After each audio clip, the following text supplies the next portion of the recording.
Kivita Vuitton.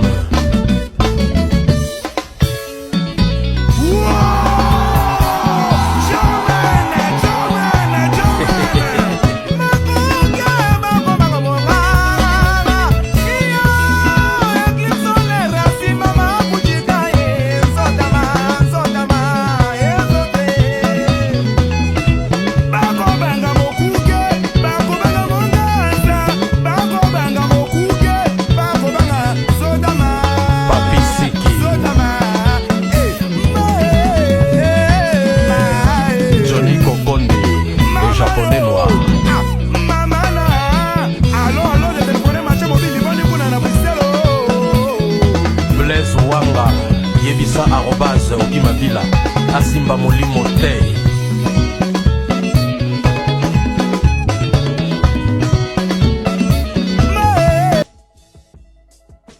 Yo la famille, je vous souhaite la bienvenue sur ma chaîne Briche FCB. Les gars, je sais qu'il n'y a pas eu beaucoup de vidéos durant toute la trêve. En fait, pas beaucoup. Il n'y a eu aucune vidéo durant la trêve, les gars. La dernière vidéo date seulement du match contre la défaite contre l'Atlético juste avant Noël, juste avant la trêve de Noël.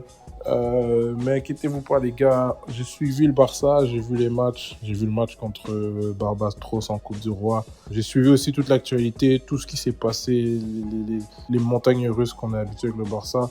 Je sais qu'on n'a pas couvert en direct les gars, mais inquiétez-vous pas, il y a des vidéos qui viennent par rapport à ça, par rapport au cas Olmo, Victor, tout ce que Laporta, tout ce qui concerne Laporta et ces choses-là, les déclarations de Jong et le bilan de mi-saison, les gars. Ces deux vidéos-là arrivent. L'actu Barça de ce dernier mois et le bilan de mi-saison des joueurs et de l'équipe, ainsi que nos objectifs. Par contre, là, les gars, on se retrouve ce soir pour le débrief du match de Super Coupe d'Espagne, la demi-finale. Victoire 2-0 du Barça face à Bilbao. On est en finale, c'est très important, selon moi, même si c'est un trophée mineur, d'avoir à jouer cette finale. Et même le gagner, les gars, c'est important d'aller gagner ce trophée. Donc là, les gars, on sécurise notre place en finale. Une victoire de 2-0, but de Lamine Yamal et de Gavi. Il y a beaucoup de choses à dire sur ce match, des bonnes comme des mauvaises. En fait, c'est pas que c'est mitigé, mais c'est souvent compliqué d'aborder la Super Coupe. Surtout comme c'était un tournoi vraiment avant, je sais pas si vous vous rappelez ceux qui regardaient le Barça à l'ancienne, c'était une coupe qui se jouait en début de saison. C'était le champion d'Espagne contre le champion de la coupe qui s'affrontaient dans un trophée avant la saison en été pour avoir la Super Coupe. C'était un peu comme un tournoi de pré-saison et tout. Mais là, bon, ça a changé, c'est devenu un petit tournoi en Arabie Saoudite pour avoir des classiques à l'extérieur d'Espagne, on connaît. Mais bon, les gars, on va, comme d'habitude, s'enlever... On va comme d'habitude se séparer des points négatifs en les abordant dès le début. Et selon moi, le point négatif, le flop de ce match, il a un nom et il s'appelle Robert Lewandowski. J'ai été dégoûté par son match en première mi-temps déjà. Bon, il faisait quelques bons replis, il venait chercher un peu les ballons, protéger, gagner des fautes et tout. Mais offensivement et face au jeu, il a littéralement rien produit. J'ai aucun souvenir en première mi-temps de voir Lewandowski faire une action face au jeu. Que de haut jeu, venir prendre des fautes dans notre moitié de terrain. Et en deuxième mi-temps, c'est encore pire. Il a l'opportunité de marquer, l'occasion où Rafinha fait notamment un effort surhumain pour sauver le ballon. Lui donne le tapin et lui, il le sort. Bon, c'était pas non plus le tapin le plus facile, mais il gâche les occasions que normalement un grand joueur comme lui doit marquer. En deuxième mi-temps, c'était dégueulasse. Même quand il a 4-5 secondes tout seul pour contrôler le ballon, il trouve le moyen de le perdre.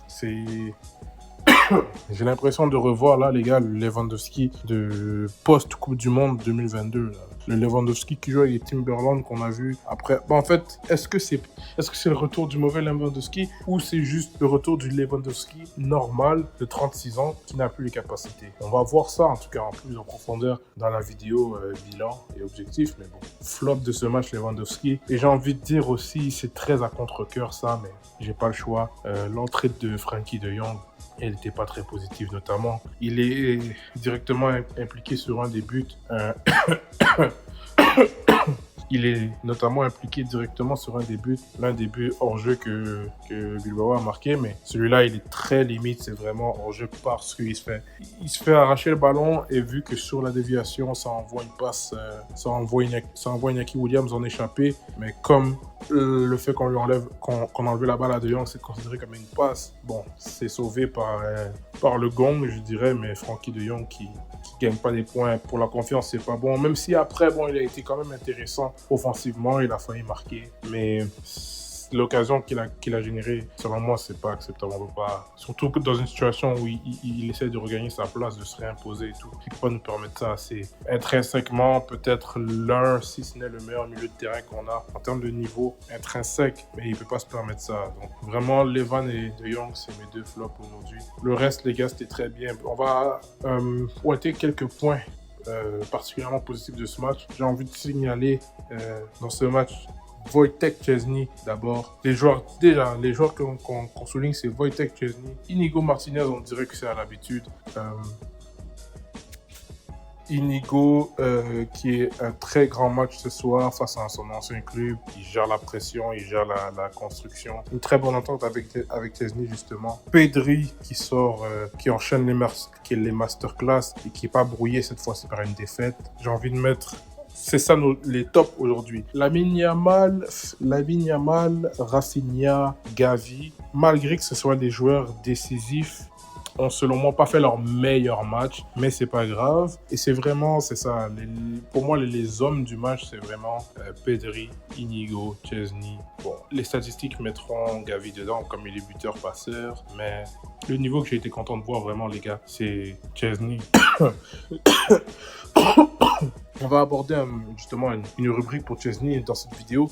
Je ne sais pas si vous avez remarqué, les gars, mais il y a une certaine assurance. Même si Szczesny, de base, n'est pas un gardien très bon au pied, n'est pas un gardien de nature qui a été formé à être libéraux et tout, il amène une sérénité et une confiance en plus qu'Iñaki Peña. Et je dis ça malgré les deux petites fois où il se fait lober par les rebonds et tout. Malgré ça, les gars, Szczesny, juste dans sa distribution, bon, il n'a pas le meilleur jeu long, juste dans sa distribution, les choix de passes qu'il fait, le rythme qu'il met dans ses passes, ses sorties et tout, il s'est adapté à ce rôle. Il dégage une sérénité et on a besoin quand même de ça.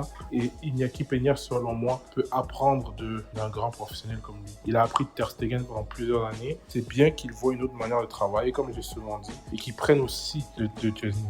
Donc Szczesny, je suis très content de le voir, c'est son premier vrai match. Bon, contre Barbastros, il n'a pas eu trop à faire, mais là, il a eu des parades. Il en a même une qui est très décisive sur une déviation de Iñaki Williams. Très content de son match, les gars. Il s'offre peut-être son premier trophée si on gagne la finale. Il s'offre déjà une finale. Il va jouer dans un grand moment. Un grand joueur comme ça, c'est ce qu'on a besoin. Donc les gars, ce débrief va être relativement court. Il n'y a pas grand-chose de plus à dire. De manière générale, le match était une domination, les gars. On a eu quelques temps faibles où Bilbao, comme c'est tout de même une grande équipe, disons, une équipe qui peut nous challenger. Ils ont eu leur temps fort. Mais de manière générale, c'est une domination de la part du groupe ce soir. Face à Bilbao, on n'a pas trop souffert. Peut-être sur la fin, quand on commençait, il y a eu des buts hors jeu et tout, mais de manière générale, on s'est assis sur l'adversaire et on débute bien l'année. Je vois de l'envie, je vois des joueurs motivés. Casado toujours au travail, Rafinha toujours au travail. Bon, il rate un face-à-face, il est un peu égoïste sur une autre occasion, mais c'est le même Rafinha, c'est le même travailleur, etc. J'ai pas de problème avec lui. Donc, on suivra demain les résultats. Est-ce que ce sera Madrid ou Mallorca en finale? Selon moi, ça peut être autant l'un comme l'autre, étant donné notamment que le match Madrid-Mallorca en Liga s'était conclu sur un match nul. C'était le premier match de Liga, je crois, ils étaient à l'extérieur.